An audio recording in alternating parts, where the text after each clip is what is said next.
Thank you. It's a real pleasure to be here and to speak to you about my book, which I wrote with Julia Gottwald, as you heard.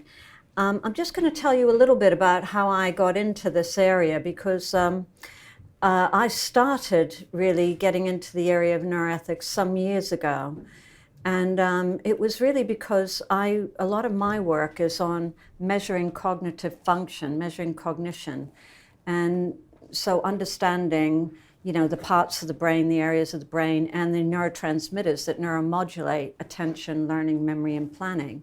And I do that within a clinical realm, so with patients who have problems in cognition, and those include neuropsychiatric patients, patients with Alzheimer's disease, and also patients with traumatic brain injury. And so you have to clinically evaluate what they have problems with and what their strengths are and that sort of thing. But also in terms of trying to understand what the brain does and what different areas of the brain do and the neural networks involved, combined with how these different chemicals in the brain like dopamine, noradrenaline, and serotonin neuromodulate those areas. So a lot of my work is actually geared towards improving cognitive function. And I've done that really working for many years. So originally, I set up some memory clinics with colleagues to look at the early stages of Alzheimer's disease, what's called now it's called mild cognitive impairment, but looking at very mild Alzheimer patients, trying to get them into the clinic so that we could look at new drug treatments that were becoming available from the pharmaceutical industry. So the cholinesterase inhibitor drugs like Aricept and donepezil, which are now NICE approved for the use in Alzheimer's patients to improve cognitive function. I actually worked on those drugs and published in the Lancet many years ago. In the process of that, I saw that while we could improve attention very well in these patients with mild Alzheimer's disease, I couldn't really get a good signal, a good improvement in what's called episodic memory, which is the kind of memory we use every day. So ever since then, I've still been looking for good treatments, pharmacological treatments for episodic memory. But I do a lot of work. I have a psychopharmacology laboratory in Cambridge, University of Cambridge, and I do a lot of work at trying to enhance cognitive function in patients with these disorders such as Alzheimer's disease, ADHD, schizophrenia, depression. And I also work with healthy, normal people to see how in the healthy brain different chemicals change the ability to attend or plan, problem solve, what we call executive functions, and also the more posterior functions dealt with by the hippocampus, such as episodic memory. Now, in the course of doing that work and publishing on cognitive enhancing drugs in different areas, it became clear to me that healthy people were using a lot of these drugs. So the drugs that I was examining, such as methylphenidate, which is also known as Ritalin, the most common drug treatment for attention deficit hyperactivity disorder, ADHD, was being used by healthy people. And also a drug I commonly use in my laboratory, modafinil, is being used quite widely by healthy people. So then I became very interested in the ethical aspects of that, and I got involved in that. And so my first book was called Bad Moves, and it's all about the use of these cognitive enhancing drugs by healthy people. And then this is the second book, which deals with some of the interesting ethical issues and societal issues that are raised by this. So I hope I get a chance to come back to you sometime and talk about the work on cognitive enhancing drugs, and also the work we're doing with apps now. They're sometimes called brain training apps. I call them cognitive training apps to improve cognitive function. We do them as games. I don't know if you know the games company in London called Peak, but we've technology transferred some of the games to the company called Peak. And we're also doing some work with artificial intelligence, where we're looking at how we can combine some of the features of the human brain into the AI brain, so to speak, so that we have a more empathetic, empathy is involved in the healthcare that we'll be using with AI in the future. So that's sort of what I do scopes it quite well. And so now I'll talk about the book itself. So I became very interested in, well, how are some of these studies that they're being done with fMRI, how do they affect society? Have people thought about, the impact that it might be having on society, or some of the ethical issues involved? So I decided to write about that. So all of you will know about ethics, and neuroethics is simply the study of the ethical, legal, and social questions that arise when scientific findings about the brain are actually carried into medical practice, legal interpretations, and health and social policy.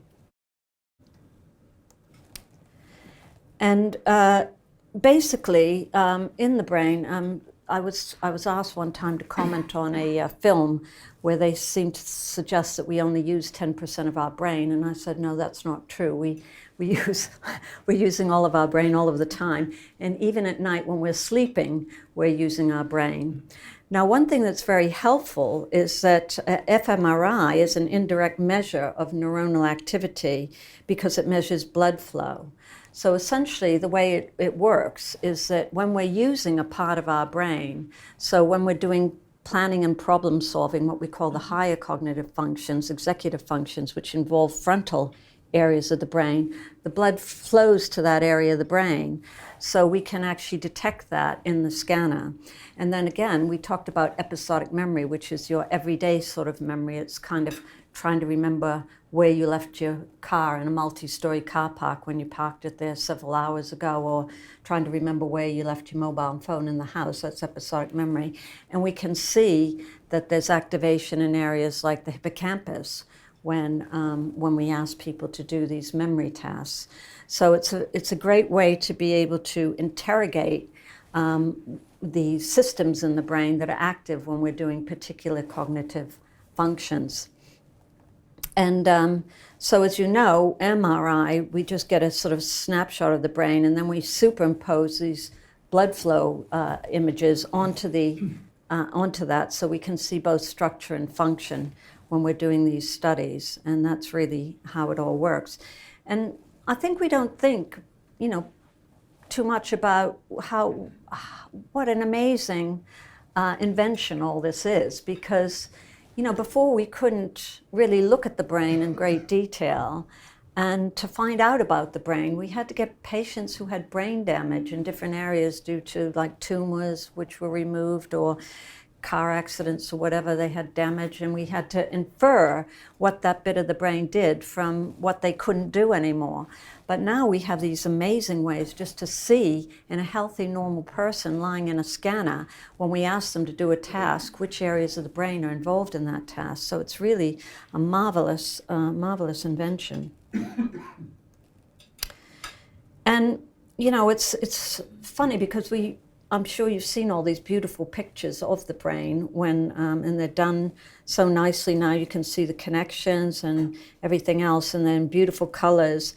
And when you show that to somebody, they think of it as a very hard fact, because there's a picture of the brain. This must be true.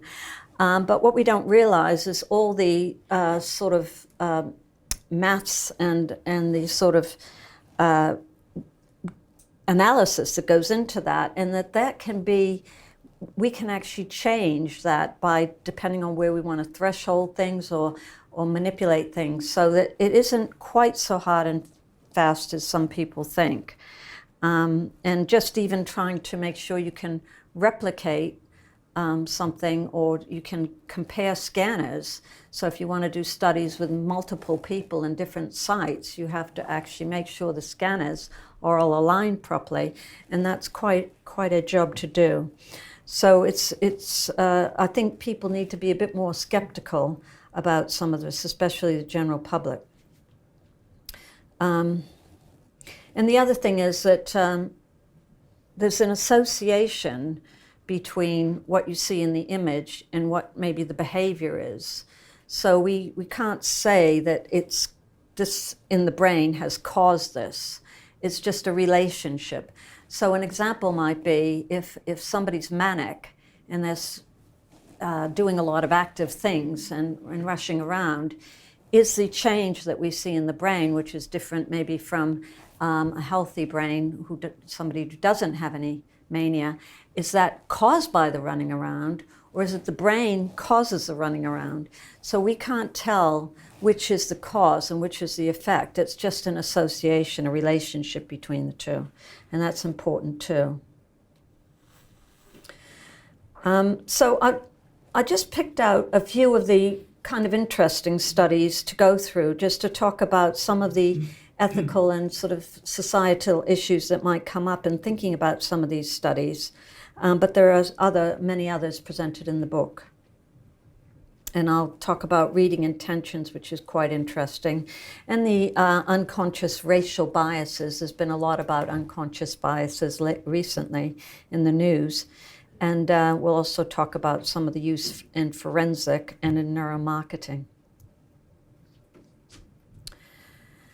So we can measure a clear-cut racial bias in the old-fashioned way by just asking people questions such as, discrimination against blacks is no longer a problem in the United States. And if you strongly agree with that, it tends to be that you have a higher racism score.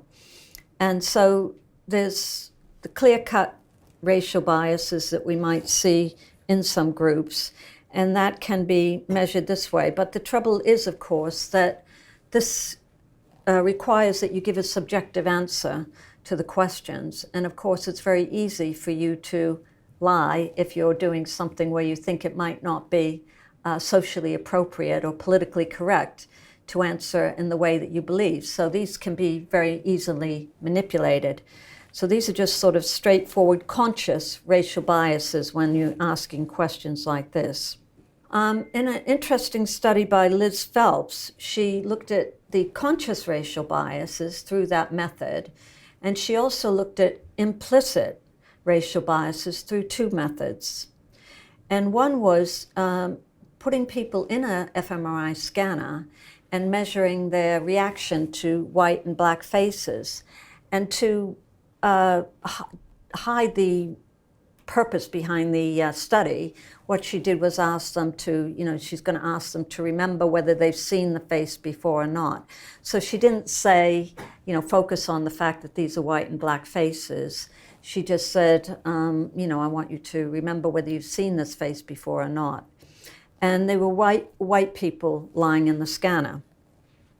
And so what happens is that, as you'll be seeing, is that you get very strong activation to black faces in the scanner if you're a white person. And the stronger that activation, the more your racial bias, basically. And the thing is that we have, the amygdala is, as you probably realize, is very important for fear and emotion. So it's important in anxiety and in fear.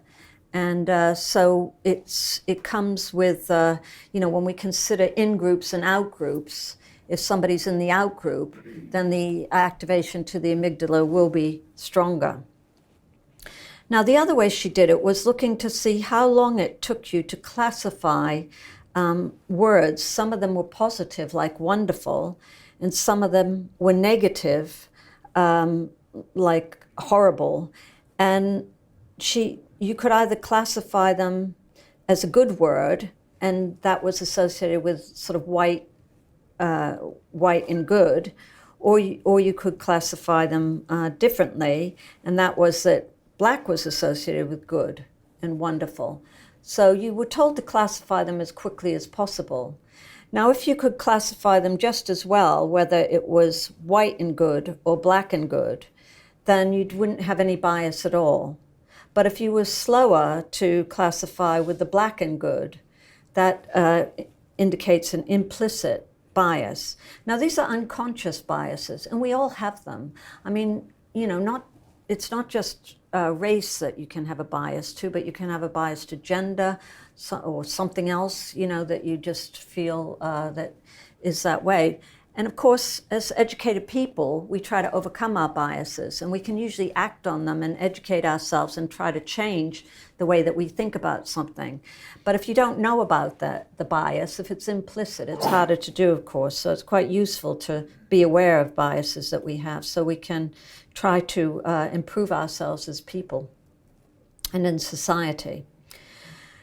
So what she found was that when subjects viewed the black and white faces in the scanner and there was activation and the amygdala was measured, and then they completed this test of implicit racial bias and explicit racial bias, and the results showed a significant correlation of the amygdala activation, as you can see on the graph there, with the implicit bias, but no correlation with the amygdala activation and the explicit bias, and that's probably racial bias, and that's probably because you could conceal your views on that test, but you can't conceal them in the implicit condition. And that's just shown in these graphs here, where you can see on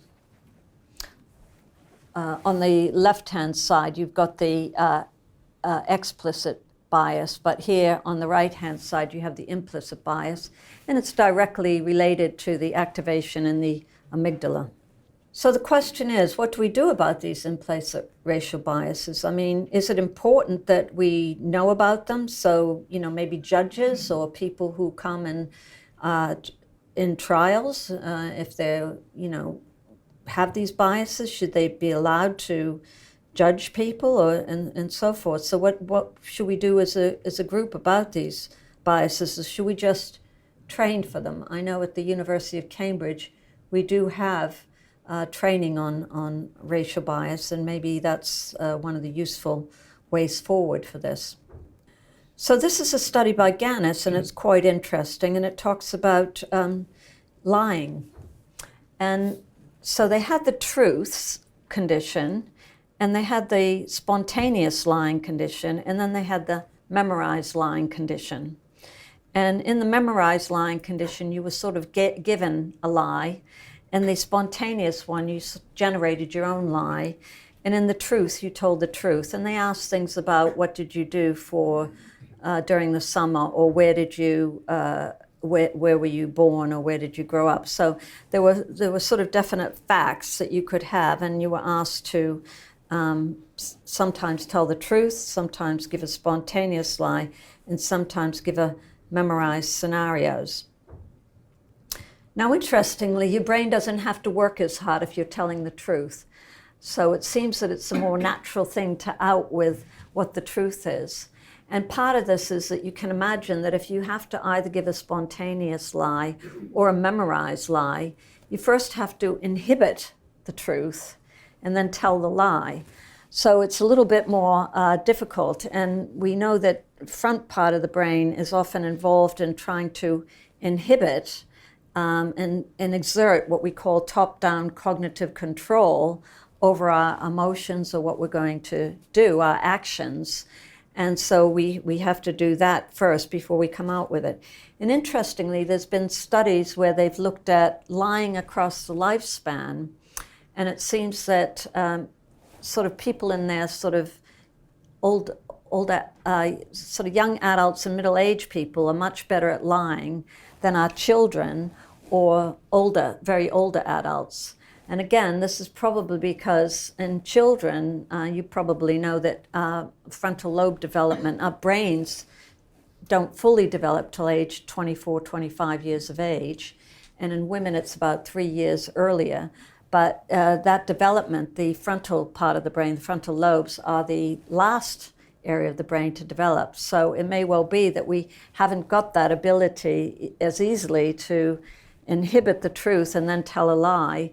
And at the older end of the spectrum, it may be that obviously we have some degree of neurodegeneration at that stage, and it may be that it's harder also to do so.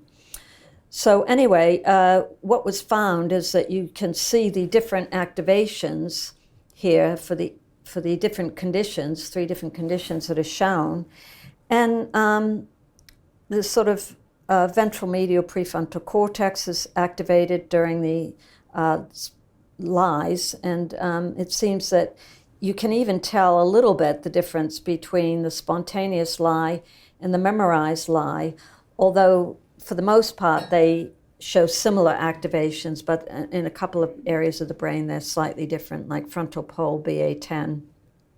There's differences, and in the anterior cingulate.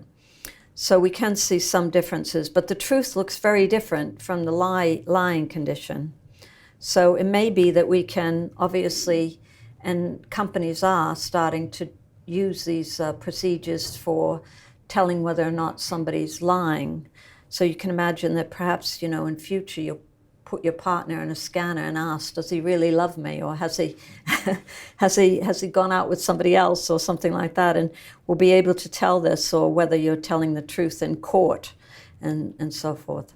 So one of the issues, of course, is false memories, and I'm sure we all have some of these. Often what happens is that as you're growing up, your families will tell you different stories about when you were little, this used to happen, or when, at one time you did this.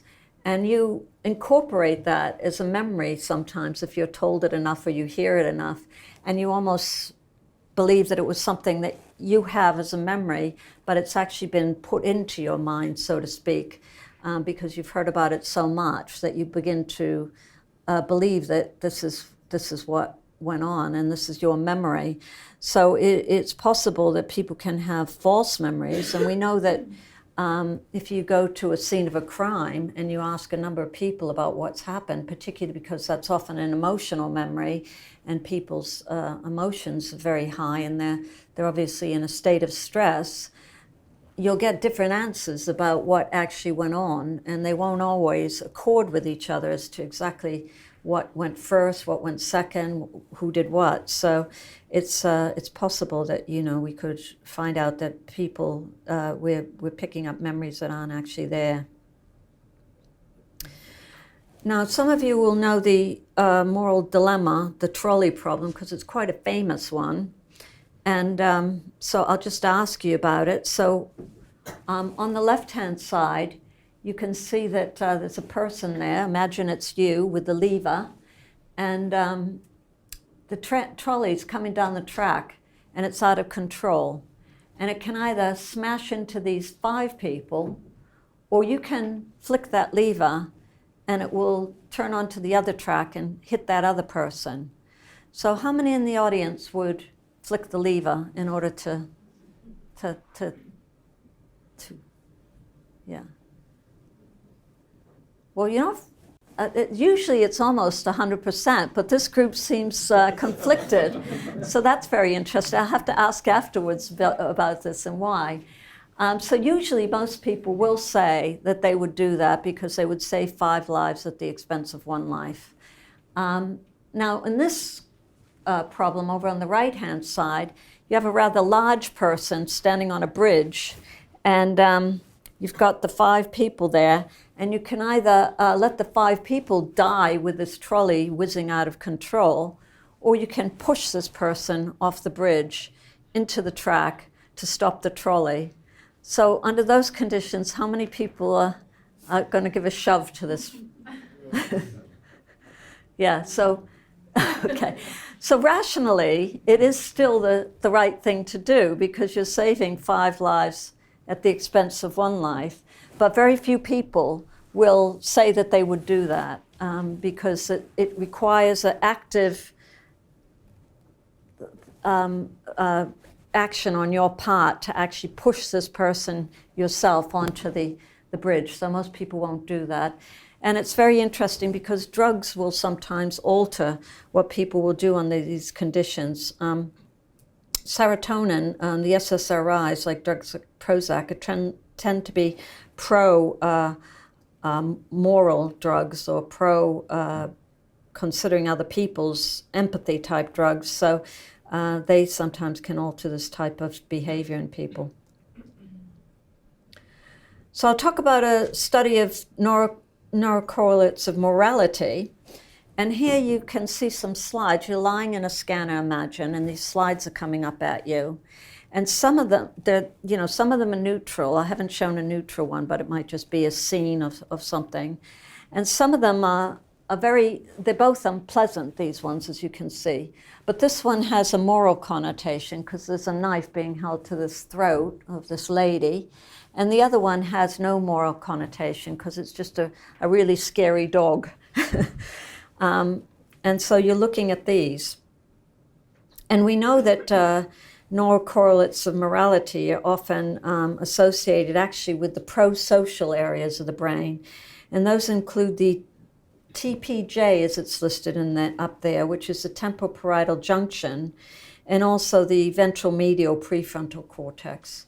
And that's a very important area, these areas regularly come up when you do experiments looking at social behavior and social interactions and empathy and things like that. So what if your brain doesn't show this pattern of activation? Do we decide that you're a psychopath, or what do we do about that? And in this study by Herensky, what they did was they actually looked at prisoners, and some were psychopaths, as determined by the Hare psychopathy scale, and others were non-psychopaths. And they actually looked at how they responded to those moral, non-moral, and neutral pictures that you saw. And what you can see is that offenders who are psychopaths do not show the same pattern of activation as offenders who are non-psychopaths. So they don't respond to that moral condition in the same way at all. So, we've had several discussions on the radio recently and the news about, what should we be doing with people who are incarcerated? Should we be trying, people are trying to put them through programs, check if they're safe to let out, and, is it in the future, will we be doing this by brain scans or what? And, if you show an abnormal activation pattern, should you be incarcerated before you commit a crime? And I think there was the Minority Report was a film that had to do with that type of scenario. So it's, we need to think about, well, what do we do with these findings from these studies? Or should we be doing anything? We all know that we have impulses and urges, and we frequently use our top-down cognitive control over our actions not to do the impulsive thing. I was recently at the Karolinska Institute examining a PhD thesis, and it was on alcohol use disorder. And the point was made that, let's just ask, how many in this room have had an alcoholic drink in the past month? Yeah, but very, very few people have alcohol use disorder. So the thing is, most of us are able to, go, have a nice time, have a drink, relax, and then know to stop, because we can actually control this with our top-down cognitive control from the frontal cortex to say, enough is enough, I've had enough to drink, I realize I'm drinking too much. So what can we do about this self-control? And maybe we should, are there ways, I'm looking at ways through cognitive training to enhance different cognitive functions, and maybe cognitive control is something that we can work on in that way. So this is a very unusual study. I can't imagine if I put it forward to the University of Cambridge Ethics Committee what they would have to say. But young healthy men were asked to come into the scanner and look at sexually erotic films. And half the men were just told to just look at the film and, I guess, enjoy it. And the other half were told to try to, control their feelings about the film or the eroticism of the film to see what they could do. And what you found is that in the sexually arousing condition, where they could just look at the films and watch them, you get, the sort of limbic areas are activated. You're getting the amygdala, hypothalamus, and so forth, the emotional sort of areas of the brain. In the inhibitory control condition, they were able to, inhibit to this. They did not show these neurocorrelates of sexual arousal, and instead they showed activations in these more frontal areas where you expect to see cognitive control. So if your scan shows a lack of self-control ability, are you likely to commit a crime? We do know that there is a relationship between inability to express cognitive control, inability to have self-control, and the relationship between committing crimes. Now, there's many other complicated issues associated with that, but there is a relationship. And then some people will say, you know, they use the expression, my brain made me do it. And can you be considered responsible for your actions if you haven't got that ability to express cognitive control in your brain, or if you're a psychopath and you haven't got the ability to respond to moral actions? And it's also come up in the context of drugs, where somebody, we know that people who have substance abuse problems, maybe particularly with cocaine usage or whatever, that they start very impulsively, maybe using it, and then eventually some people, portion of people, not everybody, because we know again there are recreational users of these drugs who don't show substance use disorder, but others go on to get substance use disorder, and at that stage it becomes very habitual. And initially we can see activations in the reward areas of the brain, like the ventral tegmental area or the nucleus accumbens, and then later, as it progresses, we see a more habitual pattern of behavior. So people are originally taking it because it's reinforcing and they're slightly, they're impulsively drawn into it. And then later on, they're taking it just to avoid the aversive part of not taking it. So it becomes very habitual and controlled.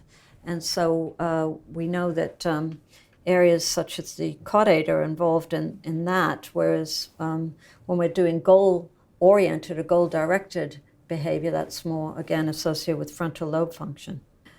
So there's also a lot of interest in neuromarketing and in consumer neuroscience, and to what extent you might be able to, instead of polling lots and lots of people, just be able to do a small experiment with fMRI and determine whether somebody likes this packaging or that packaging, or they like this chocolate or that chocolate.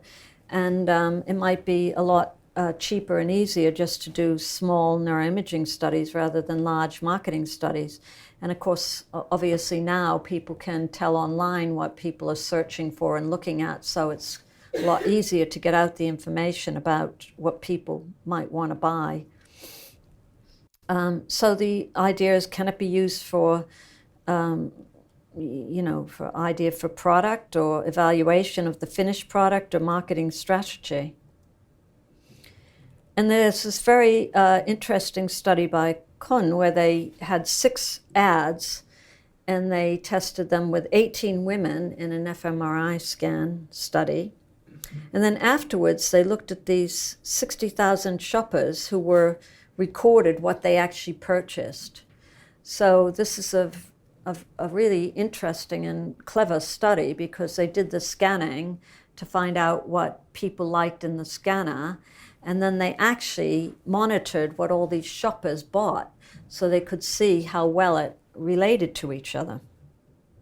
And so the actual sales look like this. So of the 6 ads, the most popular one was the one at the top where you're looking at this sort of chocolate bar.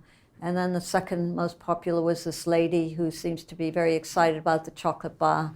And then you have 2 people enthusing over the chocolate bar. And those seem to be the most popular. They also had this very interesting one that includes a toothbrush, which I wouldn't have thought was terribly what you'd think of when you were going to eat a chocolate bar, but there you go. And they sort of interviewed people just to see what the people said they liked. And when they interviewed people to see what they said they liked, they found that this was the order that they liked. So I guess it was the socially acceptable thing to say that you liked the one with the toothbrush in it, because that came second. But you can see it doesn't accord very well with the actual sales, that interview technique. But in contrast, the fMRI did. And what you see there is that it looks very similar to what the actual sales were, and for the first two at least of the adverts. And when they looked at the scanner, what they found was that the areas of the brain that were involved in, reward and things like that were activated to the adverts, the top two adverts, and the areas of the brain that were really more related to rational and cognitive control were more activated in the lower down categories. So there's also a company, No Lie fMRI, and they claim that they're the first and only direct measure of truth verification and lie detection. And they've been trying for a long time to get fMRI data brought into the courts, but they haven't been very successful with that. There has been a very interesting court case with MRI, and that had to do with a person who was this gentleman was a very, very nice person and seemed to be fine. And then all of a sudden he started making advances to his partner's daughter, and she was a child. And then he was also looking at pornographic material. And they sent him away on a course to try to retrain him and get him to not show these unacceptable sexual urges. And apparently started bothering all the nurses who were on the program. So he got kicked out of that program, and he was going to be sent to court and tried. And he actually started to have headaches and started to stumble and fall. And they brought him into the hospital, and they found he actually had a tumor in his frontal lobe. So they removed the tumor, and after that he went back to his normal behavior of being quite a nice gentleman and everything else. And then slowly over the course of time, the tumor grew back and the behavior started again.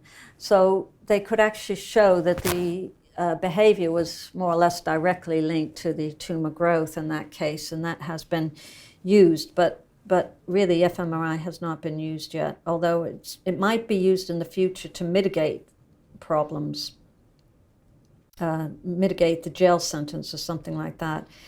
At the present, with neuroimaging, it's better than polygraphs. It's about 87% correct when it's done, but of course you have to often give people many trials to know that it's working properly and things like that. And they're claiming now that it's even higher than that, so they're trying to get right up to 99% correct using the technique. So it'll be interesting to see if they can do that. So just a little bit about the practical limitations and ethical implications. So one of my PhD students was Adrian Owen, and he's done some really excellent work on the vegetative state patients and imaging them. And what he did was he just sent a scan of his brain around while he was lying in the scanner doing something, and he asked 10 of the top neuroimagers if they knew what he was doing in the scanner. And he essentially got about 10 different answers about what this was all about that he was doing in the scanner. And what he was doing was telling a lie, he said. So without context on an individual, it's very difficult to be able to tell what they're actually doing, what's going on. Most of our studies to date are group studies. And as you know, we're now using fMRI feedback so that we can say, for instance, with problems like with depression or anxiety, we can try to train our top-down control over the emotional brain. So we're getting instant feedback, and so we can try to regulate our brains. So it's becoming more individualized, but most of the studies that are in the literature will be group studies. So for any one person, it will be different. And our brains are slightly different, so for any one person, the same area may be slightly not quite where it is for the group as a whole. And this is something that I think is very exciting, and I suspect that actually you may be working on things like this here at Google. But this is work by Jack Gallant's laboratory, where he trained people to look at looking at movies, and then he recorded the brain activation, and then that was used as a training session. And then they saw new movies, and they had to, using that training information, they had to figure out what they were looking at, reconstruct it. And as you can see here, it's a bit fuzzy and things don't look, 100%. I don't know if you couldn't see the pictures above, which are the films they're looking at, whether you realize that those below are actually associated with it. But they sort of have some credibility to them, and I think they're getting better and better at that. But they did have to use a rather long training session, and so it still requires a heck of a lot of work before we'll be able to reconstruct what people are looking at from fMRI.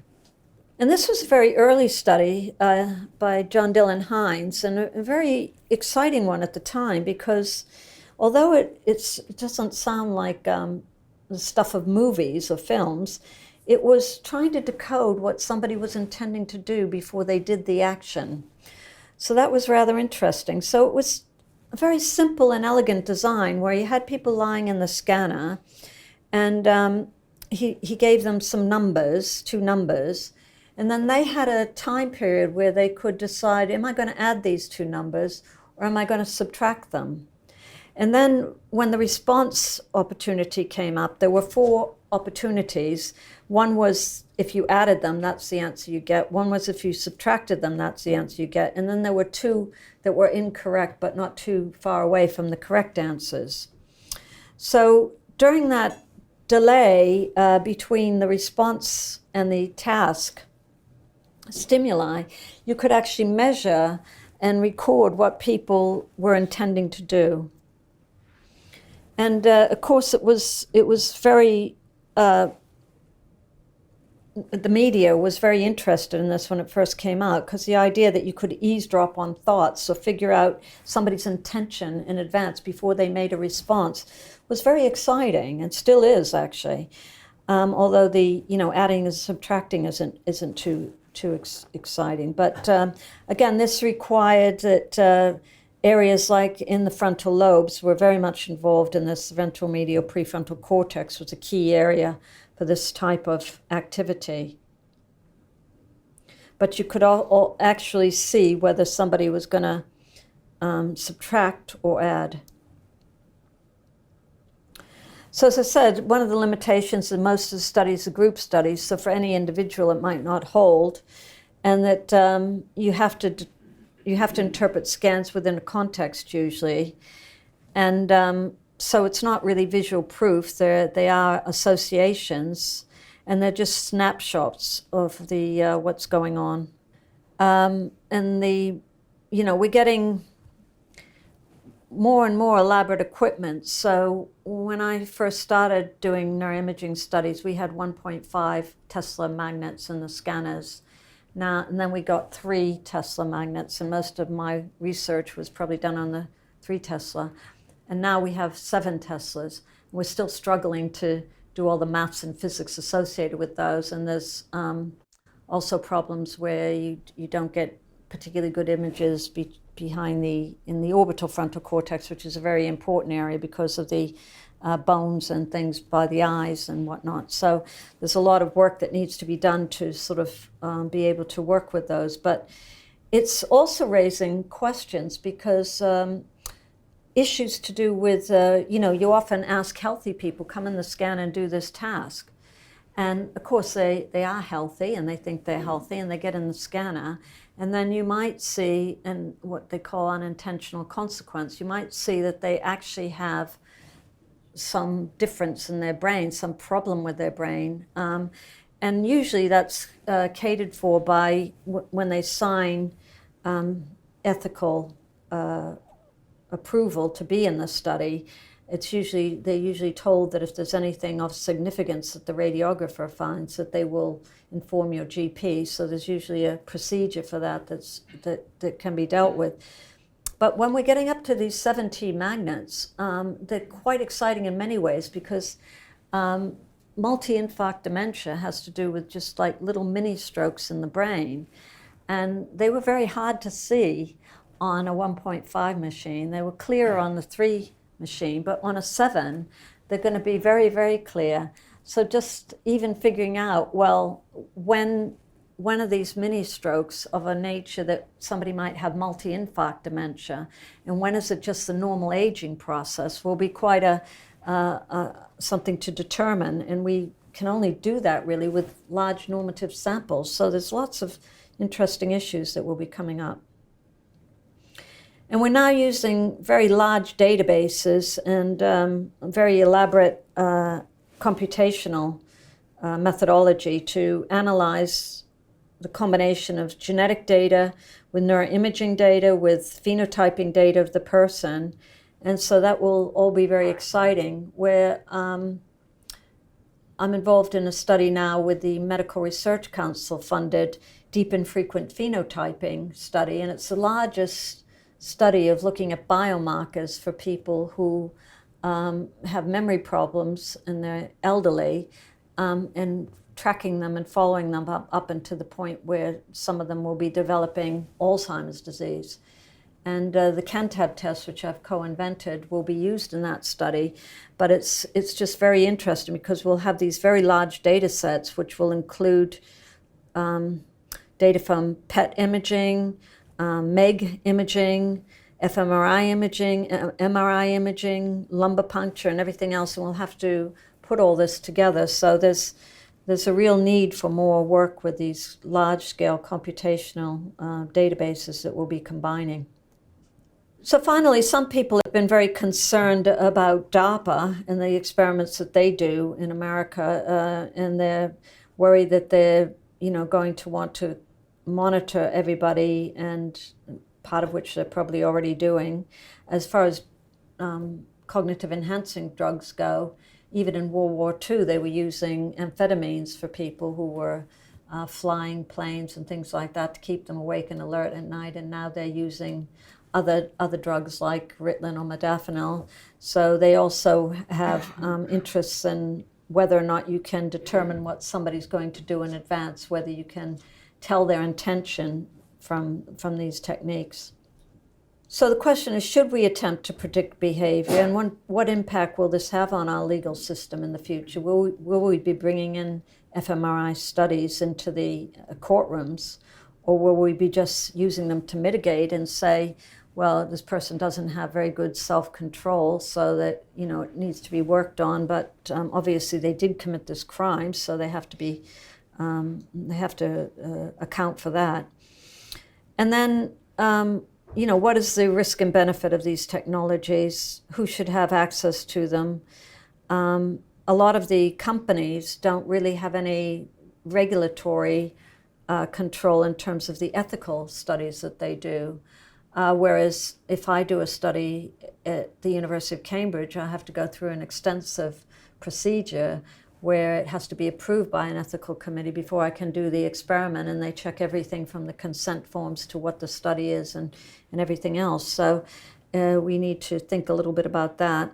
And then I mentioned the incidental findings, the unintentional findings that you get. Over here, because we have NHS, it might not matter, but maybe in America, you find out things that will affect your insurance and so forth. So these are important. And then finally, there are these exciting experiments. This one was done by my PhD student, Adrian Owen, some years ago after he had qualified. And basically, he was able to show that these people in the vegetative state actually were able to understand what was said to them and respond to it. So what they basically did was to get these people to they asked them to think about playing tennis, and they got activity in areas like the supplementary motor area because they were, thinking about running around and playing tennis. And then they asked them to think about moving through their house, and they got activation in the hippocampal formation because that's the area that does with the locations of places in space. So some of you will have heard about the interesting studies by Eleanor Maguire, where she looked at taxi drivers and they have the knowledge, as you know, of the city. They have to learn where everything is, and so they have to learn the location in space of all these places and remember it.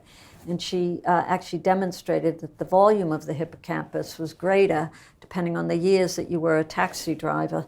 So it's very interesting from that point of view. So spatial navigation was associated with the hippocampal formation areas, and then the parahippocampal, I believe, and then the other was the supplementary motor area.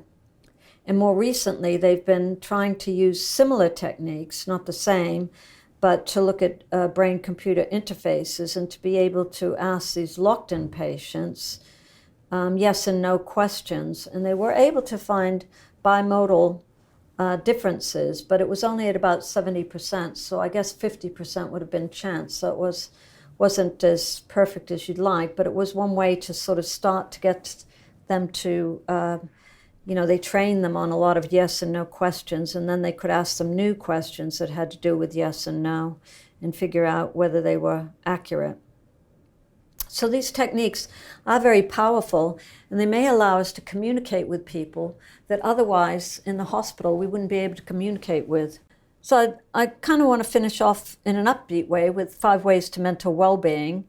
And I always like to promote exercise because it's good for your brain. It increases neurogenesis and new brain cells when you exercise. And you also improves your mood and improves your physical health. So that's a great way for mental well-being. These are based on the UK government foresight project on mental capital and well-being that I was involved with as a lead. And then mindfulness. Many of you may be doing mindfulness already, but it's very helpful to be focusing and aware of things, and it helps your mind and well-being to be attentive about the environment in a positive way.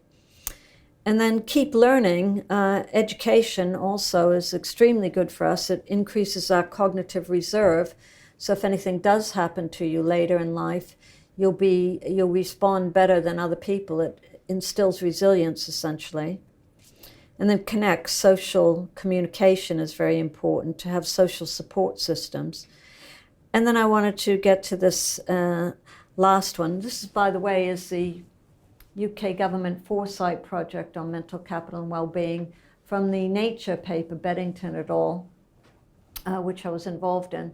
And it's interesting to look at because all these features in blue here pointing upwards are what improves our cognitive health, our cognition, and our mental well-being. And there's such things as good education and a good family environment. And then all the things pointing down in red are things that detract or take away from our good cognitive function and good mental well-being. And there's such things as stress and substance abuse.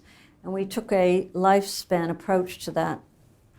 And the final thing is that, interestingly, giving is very rewarding for the individual, and it's a good thing to do. It actually, if you donate to societal causes, you get activations in the reward system, this ventral tegmental striatum network, involved in dopamine. So that's the dopamine network. And so this is just to show you that there's actually been studies where they've looked at romantic love, and it activates the reward system. So this may explain why when we first fall in love, we're in this sort of interesting state with all this dopamine and activation, and the VTA and caudate nucleus are all involved in this reward and motivation. So this is probably what's going on. So now we can check whether you're really in love with somebody or not. And interestingly, as I said, giving to charity is also good. So especially if it's your favorite charity, not just any charity, but if it's your favorite charity, people have done studies where they've looked at, you can give money to your favorite charity, and then when you donate, you can see again, you get activations in the neural network that's involved in both reward and also social attachments. So as you'd expect, you'd find this social affiliative areas of the brain as well. So again, the ventral tegmental area is lit up there, as you can see.